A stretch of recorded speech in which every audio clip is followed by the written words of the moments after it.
has one of the best armies. Let me use armies, whether defense forces or whatever. I mean, their reputation is extensive. And this is the reason why we are invited constantly to go and keep peacekeeping missions all over the world. We've gone all over. Number one, apart from that reputation, which possibly brings us pride, what other benefit do we get from these peacekeeping missions? Because we are lucky our army doesn't go to war, apart from when Somali asked for it, and later we became a peacekeeping force. Number two, we know very well that our army soldiers are very well trained. They are professionals, very qualified engineers, doctors, and other professional fields. Do you ever intend to try and diversify what they do so that when they are not out there keeping the peace, we actually have them here doing development work? Like they are doing roads for us, they are doing bridges for us, and in fact offering even medical services in hospitals where there are no doctors, because we feel maybe this is a better way of making use of them when they are not actively involved in matters combat. Yes, Honorable Duale. Thank you, Chairman. Honorable Owen Bayer talked about procurement in the military. I will bring your attention to provisions in the PFM Act and in the Public Audit Act. And Honorable Wandai will, as a former chair of Public Accounts Committee, will agree with me. There are certain provisions in the PFM Act and in the Public Audit Act that give leeway to the procurement of particular services and equipment by the defense forces. And this is because we are in a very competitive world, so we don't want to expose our military hardware to our competitors. So even the Auditor General has certain leeway what to audit, what are these, how do they procure equipment. I think that the law protects, but other jurisdiction, Mr. Speaker, like in the US, where the Committee on Defense and Foreign Relations are vetted, because what they will discuss with certain institutions, the intelligence, the military, is very privacy, is not something for public consumption. So I think we will, and still I agree with Honorable Bayer that even when the law provides that leeway, we must account for each and every coin of the peoples of Kenya's taxes. And I can assure you that that will be done by the new administration of President William Ruto, and if this House gives me the opportunity. On the roadblocks, it's not only in coast, it's also in northern part of Kenya. And these roadblocks are manned by multi-agencies. Sometimes the military is there. Yes, and I agree with you, there are certain times where human rights abuses take place. These roadblocks are supposed to be not permanent. They're supposed to be based on intelligence, and they're supposed to be based on looking for a particular person. But at times they are put there, and I am sure the National Security Council, the Kenya Defense Forces Act, the National Police Service Act, all these acts are guided principally by the values in the Constitution. I mean, this is a democratic country.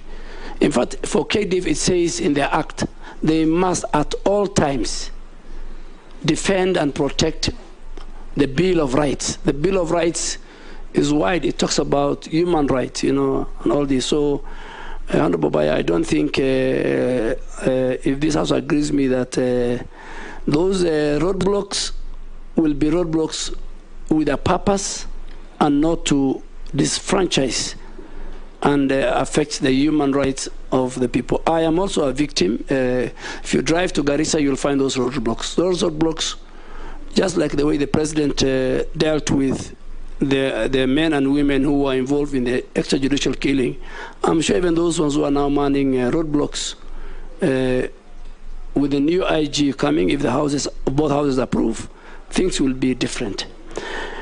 Kanoraso, yes, you stated the Article 241(3)(c) is where there is a conflict, there is insecurity in our country, and KDF is called upon. It is not my powers to send KDF to internal. That is a function of the National Security Council, chaired by the president. I'm just a member. The minister, if this house approves me, so I think that is a function of the president to call for. But why the framers of our constitution has put both in letter and spirit Article 241(3)(c) is to make sure that where the insecurity, the cattle rustling, as Honorable Emase is talking about, that is a provision in the Constitution. And I think because the KDF have enough manpower, they have enough firepower, they can deal with and make sure as they protect us from external aggression, they'll also protect internal insecurity that are found in some parts of our country. Honorable Raso, yeah, will you be involved in the Greater Horn of Africa? Absolutely. The Minister for Defense cooperates not only in the Horn of Africa, but within the East Africa. There's the East Africa Council of Ministers of Defense. There is IGAD, where and my speaker was a long-time foreign minister. So you will find me with the Minister of Defense of Ethiopia, if this also approves me, with the Minister of Defense of Somalia and South Sudan and Uganda and Rwanda and Burundi. So that is a mandate that the Constitution gives to the Minister for Defense. Honorable Mary, I must say, yes, I agree with you, but we must also find a way of dealing with the conmen.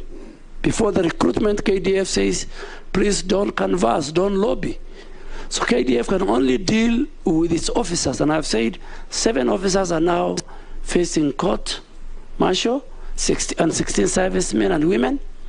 4 have been convicted. So how do we deal with the people who are the in-between brokers? We must also bring the police, because even the recruitment is supposed to be based on sub-county, supposed to be fair, equitable. It's not supposed to discriminate. It's supposed to cater for all genders, according to the KDF Act. So we must deal with the brokers.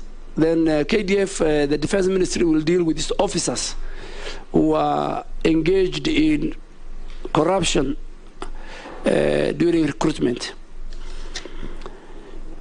My good friend, the member for Tharaka, asked me about peacekeeping missions. I think peacekeeping missions, not everybody gets it. Why Kenya has gone to many peacekeeping missions is because of its professionalism. That's why today if you go to Namibia, Kenya is respected. Today if you go to South Sudan and many other countries, if you go to Sierra Leone, if you go to Liberia, you'll find them there. They're doing a good job. I agree with you. At times, KDF does community work. They have got the engineering that can do a lot of dam construction, borehole drilling, offering medical facility. And all those equipment and those issues were seen, and they paraded them during the KDF day. And I'm sure our new commander-in-chief was very happy with those equipments. And he asked them that they should get involved in, particularly in dam construction and in water borehole drilling and in healthcare. Thank you, Mr. Speaker.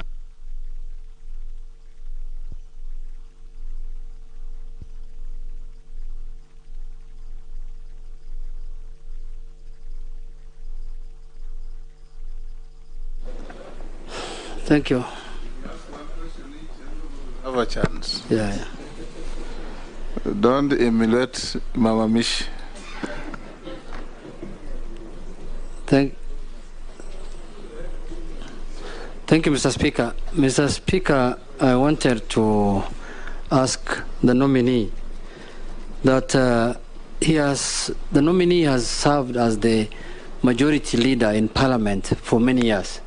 Actually, he holds the record of serving the highest number of years as majority leader since the new Constitution came into place. And for that reason, many bills came through his name to the National Assembly, Mr. Chairman. But there are times when bills that were draconian in nature came through his hands. And they were very draconian in the bills themselves, and he also implemented them in a draconian manner. Example of those bills are like the Security Amendment Bill in 2014. There was also even the issue of the appointment of the Inspector General. The first Inspector General was nominated in a manner that had public participation, where the National Police Service was allowed to advertise the job, then shortlist people, then take it to the President. But in his own wisdom, the majority leader amended that Act of Parliament of the National Police Service and gave fiat to the President to appoint the Inspector General. There was the cyber crime. I served with him very closely in Parliament for the last 10 years. So does he regret that those draconian laws and that draconian culture now that freedom has arrived in Kenya? And the last one, Mr. Speaker, is there are people being harassed at the Lake Victoria by Ugandan Defense Forces, fishermen. Fishermen are unable to fish in that area where we represent. The Ugandan forces are all over the lake. What plans does he have to defend Kenyans or fishermen in nature, not only pastoralists and camel herders? Honorable Dware, congratulations. And from what I'm hearing, you are ready for the task. According to the Kenya Kwanza manifesto, there is a plan for the establishment of a fund for foreign soldiers. What are your thoughts on the same? How would you establish a contributory fund for foreign and terminally ill officers?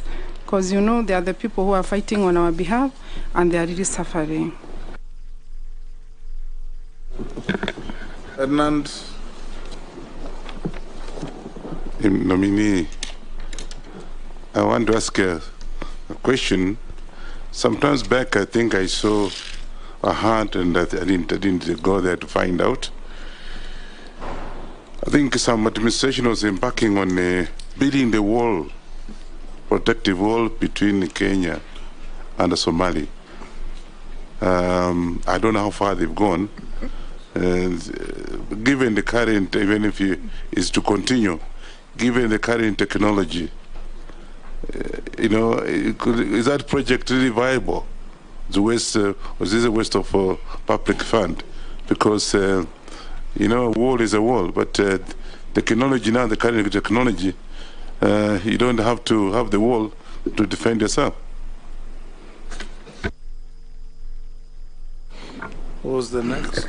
Kigane? Asante sana, napongezi Bwana Duale kwa kuteuliwa kwa hiyo nafasi. Tunaomba pengine ukisha toka hapo utaweka. Ni ile tunataka, umekuwa kielelezo kizuri kwetu, lakini niulize hivi ndugu yangu Bwana Duale, kwa mafunzo ya kijeshi, katika parliament ya 11 nilitumikia kamati ya administration, na kule wanachukua kiwango ambayo wanafundisha askari kutoka kiganjo peke yake, na unaweza popote utaingia unaweza kuwa mkubwa kabisa katika polisi bila. Lakini kwa jeshi kuna vitengo tofauti. Unaingia, kuna wale ambaye kwa njia moja ama nyingine pengine hukusoma, ama wazazi wakupata pesa za kupeleka shule, hukusoma vizuri, hukupata. So wanaanza, ukianza kama askari wa kawaida unaenda mpaka senior sergeant, na hapo ndio mwisho wako. Na pengine hapo ndani kuna askari wanajeshi wazuri sana ambayo wangepata nafasi ya kuendelea kuwa captains na mameja na nyadhifa zingine katika jeshi.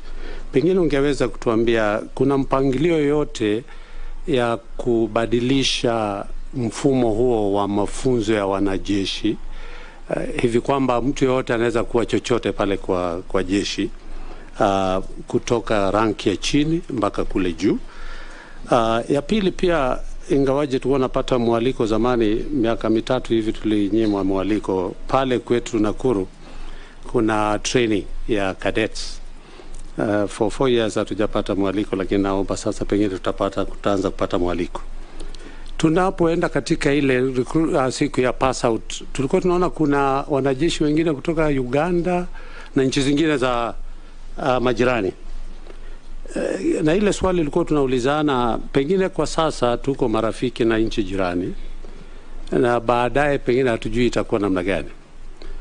Je, pengine baadaye tukiwa na fujo, inaweza kuwa hawa ndio wale wanatumika kuja kupata zile zinatoaje siri za nchi, na kuweza pengine hata si wanafunzi tu, labda wanakuja kwa mambo mengine, na pengine kesho kukiwa na tafaruku kati ya sisi na majirani wetu, wale ndio watakuwa wanapeana pengine ama ni ile tu ni mfumo wa East African Community ambayo wanaleta wanajeshi pamoja, wanaweza, na tunaona mpaka wanapewa mpaka zawadi. Asante. Yes, Mheshimiwa Duale. Thank you, Chairman. Honorable Junet, yes, I was the first and the longest serving majority leader. That I agree with you. I also agree with you that in the legislature, every laws that are passed, some are controversial, some are easy to pass, and I'm sure if God gives you an opportunity, one day you become the leader of majority. It's a very difficult job, which I served the longest. On the security laws, I think there was good public participation. The few sections that we felt, that the country felt was not fair, I think the judiciary has rectified it and declared it unconstitutional. The one on the Inspector General of Police, that also went through public participation, went through committees. I hope you are a member of that committee. And I tried to scan the Hansard. I didn't see you opposing it that time. Honorable Jacob Midio was the leader of majority, and I remember him supporting it. You are leader. On the cyber crime, I can't remember.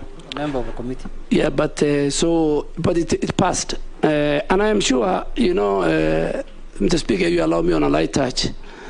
Honorable Junet was also very powerful the last 3 months, the last 3 years. And if I am asked to say the many draconian or unconstitutional things he has did with his partners, that will be for another day, not for my vetting. But just because I said on a light touch. I know, but you're honorable. Because the speaker, my day will come for vetting. Today we are vetting him. Yes. Now we can raise those issues and he's vetting me. He's vetting you in advance. So I'm very sorry because I'm vetting him in advance. A light touch. On a light touch, I said. So the speaker, I think my security laws and that of the Inspector General are lesser crimes than than the one just on the political parties amendment bill. Mr. Speaker, on Lake Victoria, I think I answered that question. It is just like the one of Migingo. And now we have an MOU, KDF have an MOU with the Uganda Defense Forces, and the boundary committee is handling, and the International Boundaries Office at the Office of the President. Now that we have an active, sober, energetic president and a workaholic president, a lot of the many issues Kenyans were facing, I can assure you will be resolved, including you will fish without no hindrance under the leadership of William Ruto. People will fish, farmers will have fertilizer, and cattle farmers, herders, pastoralists will have peace to herd their cattle. That I can assure you.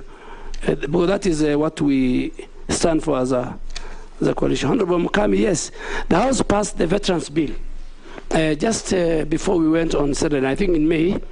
Now Kenya Defense Forces and the Ministry of Defense is preparing the regulations. The advisory board already has been put in place to make sure that our veterans, those who are not doing very well, their children, in that law, their children's school fees will be paid, their medical bill will be taken care of, and the regulations will be coming to the House soon once we form the committee on the relevant committee. So that bill is in place. And the terminal ill, I said we have a wellness center. We are now building a number of hospitals have been built, and we're taking care of them. Honorable Wanyonyi, yes, the wall in Mandera, that is a practice that was picked from other jurisdictions. It was happened in the U.S., between U.S. and Mexico. It is in Israel, is in Egypt, is in Pakistan. I think once if this House approves me, then we'll review. But still, KDF has put over 19 fortified bases along our border with Somalia for surveillance and for deterrence to make sure that our country is secure. And in the last 3 years, our country was very, very secure to the good work being done by Kenya Defense Forces. Honorable Gikaria, yes. We have Eldoret, where we train our servicemen. We have Lanet, where we train cadet. We have the National Defense College, where not only Kenya, but even the region send their top of officers. It's a prime college in the region. I'm sure the Defense Committee has visited. And then we now have the National Defense College. And we want to have our country to be a hub. And when they come even from other countries, they pay. The way we have Kenya School of Monetary Studies is a school of its kind in the region.